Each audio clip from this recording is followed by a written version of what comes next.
3 words, 8 letters, one powerful phrase. I love you. This is something we hear all the time. On TV shows, I love you. I love you, Meredith Grey. I love you, Hannah Marin. in movies, I love you, Beth Cooper. Love you. I love you, Ellie. I love you. I love you, Jack. even on the radio.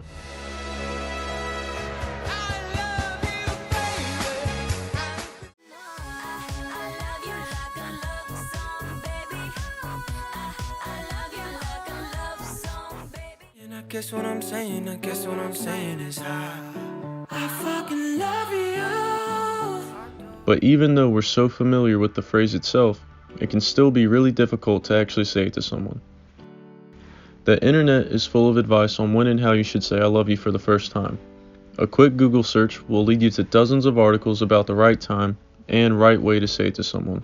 So with all of this advice out there and how much we're exposed to those 3 little words, why do so many people have such a hard time saying them?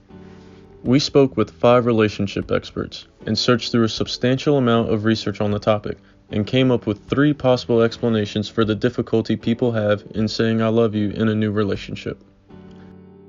The first explanation has to do with the way the media portrays love, and this influence starts at a young age.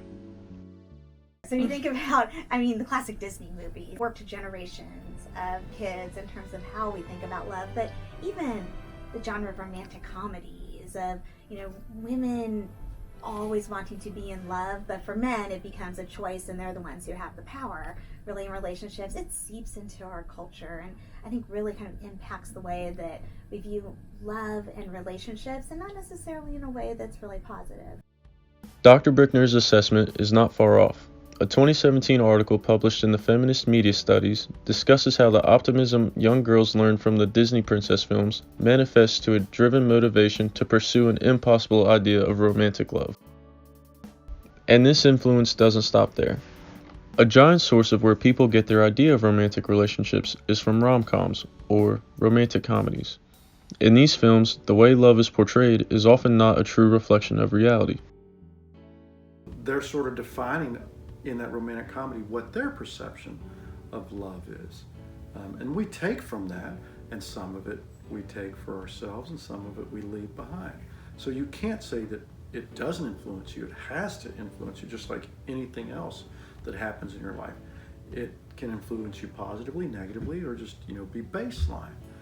In an article published in the Communication Monographs, Veronica Hefner suggests that although watching romantic comedy seems fun and harmless, it should be done with caution and consideration due to their unrealistic nature. Since reality dating shows have taken the world by storm, their influence on people's perceptions of romantic relationships has increased drastically. There sometimes can be unrealistic expectations from a media portrayal of what love's like and then what a relationship's like.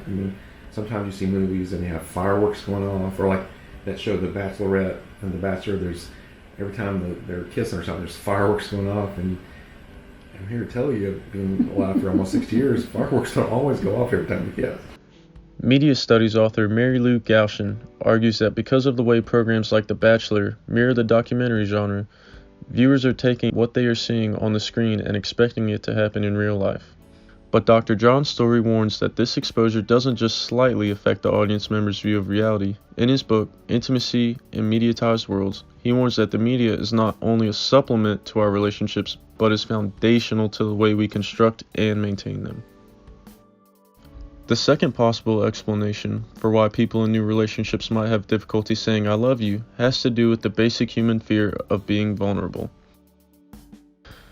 In an article published in Psychology Today, Dr. Suzanne White talks about how the power behind those 3 little words takes away a level of protection and allows us to be more easily hurt. And this vulnerability doesn't end once the words are said. Then once you tell somebody that you love them, it means that there's a certain level of commitment and vulnerability involved, that you're giving a part of yourself to another person that is reserved for only them. And I think that can be terrifying for a lot of people, and for good reason. Having a conversation with your partner about whether or not you are exclusive is one of the big relational milestones that requires a lot of vulnerability, and is something that the majority of people do before even thinking about saying I love you to their partner. With exclusivity on the decline, this phrase is becoming even more difficult for people to say. Exclusivity isn't something that most people engage in quickly. I mean, there used to be a time in dating where exclusivity was the norm, right? Serial monogamy was the norm. And that's not the case nowadays. And so I think it actually becomes a lot more scary to say that to somebody because it really means something. And you're just hoping the other person is on board. Mm-hmm. Research published by the National Communication Association confirms that the topic of exclusivity in new relationships is a major threat to relational face needs. People fear that their partner won't feel the same way. This fear could also stem from someone's previous experiences. I just think people's history, people's past, some people it's harder for. They've been hurt either by their parents or a prior relationship.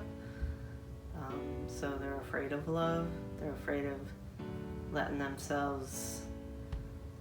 down their armor. They don't want to be hurt again. So some people are very slow to love or say they love somebody. And there's always one big question in the back of our minds when we're considering saying I love you to someone that feeds this fear of vulnerability. What if you say I love you to somebody who chooses not to love you back? That would have to be one of the most kind of devastating, painful things that would happen, whether it's in a new relationship or even a long-term established relationship. Corey Floyd describes this risk of non-reciprocity more in depth in a Cambridge University Press article. In it, Floyd states that not receiving love back is a threat to a sender's positive face, which is their need for approval, acceptance, and affiliation. When we asked our relationship expert about his thoughts on this commonly held fear, he had one thing to say. I'd say you can't be afraid. I mean, you can't be afraid. And if that's what it is, it's fear, then, fear, the biggest part of anything when you're afraid of it or fearful of it is usually the fear of it is worse than what you're actually doing. So stop fearing it and do it. It's not going to be as bad as you thought it was going to be. If you do muster up the courage to say I love you to someone and they don't say it back, that doesn't necessarily mean that they don't feel the same way. Sometimes the words are left unreturned because a partner may have different ways of showing their love. In Gary Chapman's book, The 5 Love Languages, he details the different ways that people show their love for one another. The third and final explanation we provide for why people may have difficulty saying I love you in a new relationship is due to the atmosphere of our modern dating culture.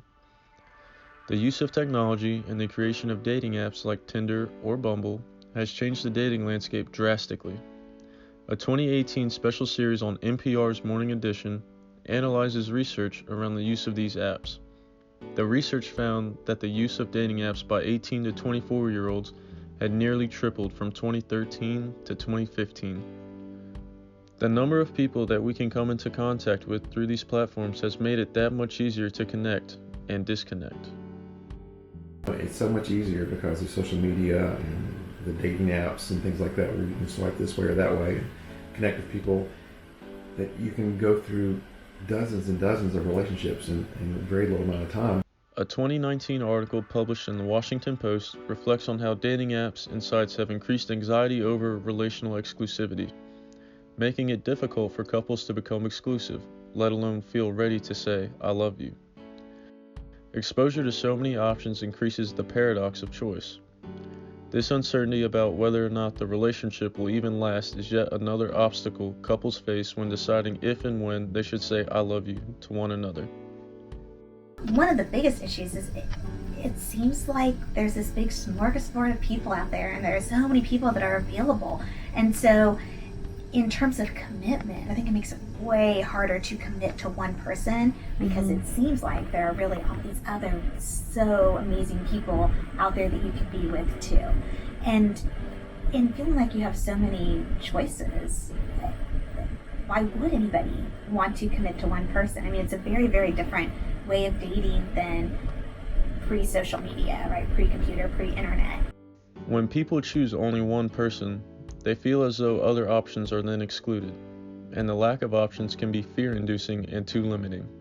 In a 2018 Insider Today article, psychologist Emma Kinney discusses that when this paradox of choice has increased, people become more hesitant to take the risk of saying "I love you" for fear that doing so too early or coming on too strong could backfire and push a partner away. Another factor of our modern dating culture that could be making it harder for people to say "I love you" is the ambiguousness of relationships in today's world. People aren't sure what their relationships are, let alone whether they will last. In a 2019 Time magazine article, research professor Scott Stanley says this ambiguity is motivated by fear. People avoid talking about their relationship status because if they don't make it clear what they want, then they cannot be rejected as deeply. I think that can be a difficult conversation to have, particularly in a world where there is so much social media, there is so much exposure to other people who are also trying to date, that ambiguous relationships and the nature of those, that it's complicated, stuff can always make it a challenge. Ambiguity builds a protective layer. A research article published in the Journal for Intercultural Communication Research looks at this phenomenon through a theoretical lens. According to the mating theory known as the principle of least interest, the person who expresses the most uncertainty in a relationship has the most power, because it means the other person is the one who has to do all of the pursuing. So far, we've discussed 3 possible explanations for why people in new relationships might have difficulty saying "I love you." While it may seem like there are a lot of reasons people aren't saying "I love you," all hope is not lost. When we asked Dr. Brickner if she had any advice for people who are struggling, she had an interesting suggestion.